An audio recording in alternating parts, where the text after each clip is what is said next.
Ndabashuje inshuti bakunzi ba Africa Plus. N'aya makuru agezweho mu isi y'imikino, APR FC yanyagiye na Gor Mahia FC imbere y'umukuru w'igihugu. Rayon Sport itangiye itsinda KFC yo muri Zanzibar, naho umutoza wa APR FC ati na Brazil yatsinzwe 7. Twamwijeje gukosora amakosa. Umutoza wa APR FC kubyo baganiriye na General Mubaraka Muganga. Kuri uyu wa gatanu, ikipe ya APR FC yanyagiriwe na Gor Mahia FC ibitego 5 ku busa, irushwa cyane mu mukino wa mbere w'irushanwa rya Sekafa Kagame Cup warebwe na Perezida Paul Kagame. Wari umukino w'umunsi wa mbere mu itsinda rya mbere watangiye saa 9 z'umugoroba. Ni wahira APR FC yari yabanje abanyarwanda batatu bonyine mu kibuga, barimo Ishimwe Christian wakinaga inyuma ibumoso, Byiringiro Jean Gilbert wakinaga inyuma iburyo, ndetse na Nshimiyimana Yunusu wakinaga mu mutima w'ubwugarizi. Mu bakinnyi yabanjemo b'abanyamahanga barimo umunyezamu Elinani Surwani, Modani Zanumushya, Dauda Yusufu, Ronald Sikiganda, Mamel Lafudao, Amani Kudoka na Mishael Mushya, William Tigwe na Jibril Kutala. APR FC yakoraga amakosa menshi, yatsinzwe ibitego 2 mu gice cya mbere, birimo icya mbere cyatsinzwe na Michael Evans Kibwage ku munota 34, mu gihe icya kabiri cyatsinzwe na Aristide Patrick Azombe ku munota 35. Igice cya mbere kirangira ari ibitego 2 ku busa. Igice cya kabiri cyakomeje kugora APR FC kigeze hagati. Umukuru w'igihugu Perezida Paul Kagame yageze muri Stade Amahoro, aho yakiranye urugwiro n'abari bayirimo mu kibuga, ariko kuri APR FC byakomeje kuyigora kuko nyuma gato ku munota 64 Paul Okota yahise atsinda igitego cya gatatu cya Gor Mahia FC. Gor Mahia FC yakomeje gukina neza, maze ku munota 80 Desire Otono ayitsindira igitego cya 4, mu gihe abantu bakibitekerezaho Ebenezer Asufu atsinda icya gatanu ku munota 87. Iminota 90 yuzura ari ibitego 5 ku busa, hongerwaho iminota 4 y'inyongera, no yarangiye gutyo inyagiwe. APR FC izagaruka mu kibuga tariki ya 27 Nyakanga 2026 saa 12 z'umugoroba kuri Kigali Play Stadium ikina na FC Club Republican yo muri Djibouti. Kuri uyu wa gatanu yo yatsinzwe na Viper SK yo muri Uganda ibitego 3 ku busa, byose byinjiye mu gice cya mbere. Ikipe ya Rayon Sport yatsinze KFC FC muri Zanzibar ibitego 2 ku busa mu mukino ubanza wa mbere wa Sekafa Kagame Cup. Amakipe yombi yakinnye kuri iki cyumweru.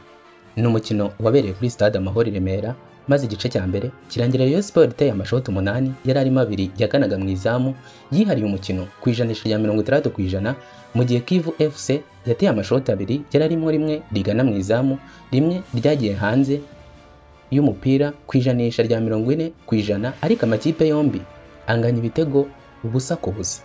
Igice cya kabiri cyatangiye Rayon Sport isimbuza, havamo Boris Gbeno ukina imbere iburyo ariko ugaragaza urwego ruri hasi, ahasimburwa na Iradukunda Eri Taute wavuye muri Mukura FC wahitwaye neza cyane, ndetse ku munota 60 agakorerwa ikosa na Munur Abud Shaf wamugishije mu rubuga rw'amahina, umusifuzi agatanga penalty.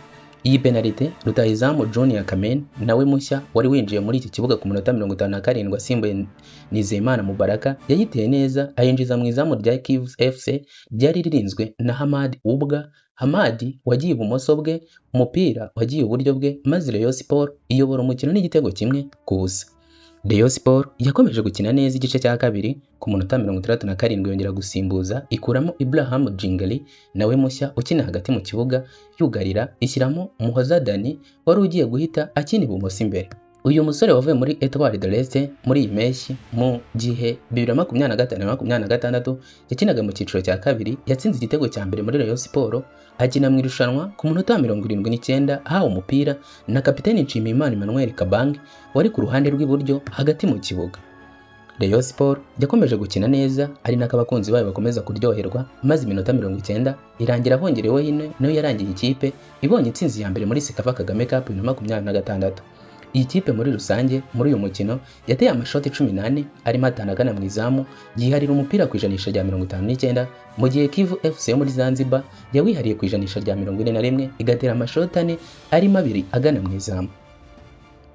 Mu wundi mukino waba muri iri tsinda rya gatatu, ikipe ya El Hilal SK saa 9 z'igicamunsi yabanje gukina na Tusker FC yo muri Kenya, inayitsinda ibitego 2 ku busa, byatsinzwe na Mahmoud Kamaradin ku munota 30 ndetse Adamas ku munota wa 5 w'inyongera w'umukino. Rayon Sport izagaruka mu kibuga kuwa gatatu tariki ya 29 Nyakanga 2026 ikina na Tusika FC saa 12 z'umugoroba kuri Kigali Play Stadium, naho El Hilal izaba yabanje gukinira na Kivuze FC saa 9 z'igicamunsi. Mu gihe yitegura umukino wa kabiri wa Sekafa Kagame Cup, umutoza wa APR FC Talib yavuze ko kubyo baganiriye n'umuyobozi wungirije w'icyubahiro General Mubaraka Muganga wahise aganira nabo nyuma yo kunyagirwa na Gor Mahia ibitego 5-0 ku mukino wa mbere, avuga ko kwari ukongera kubaha icyizere.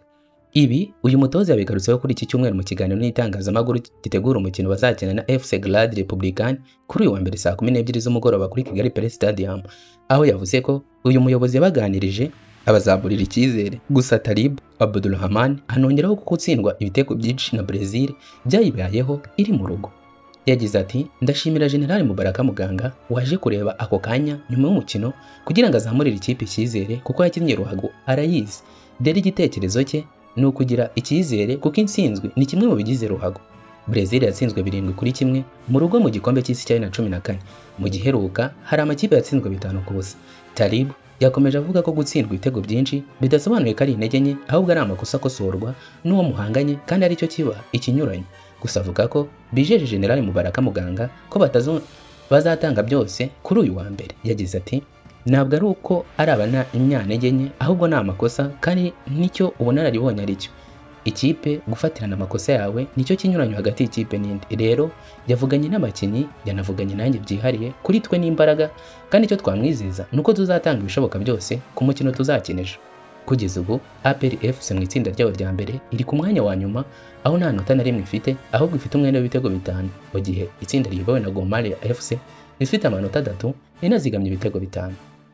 Mbere yo gukinwa k'umukino w'umunsi wa kabiri uri kuri iki cyumweru kuri Stade Amahoro irakira imikino isoza umukino wa mbere w'amatsinda, aho hatawe itsinda rya gatatu saa 9 ikipe ya El Hilal SK irakina na Tusika FC, mu gihe saa 12 z'umugoroba ikipe ya Rayon Sport irakina na Kivuze FC yo muri Zanzibar. Kwinjira muri iyi mikino ukayireba yose ni 2,000 ahasanzwe, hasi no hejuru 15,000 muri VIP ndetse 30,000 muri VVIP.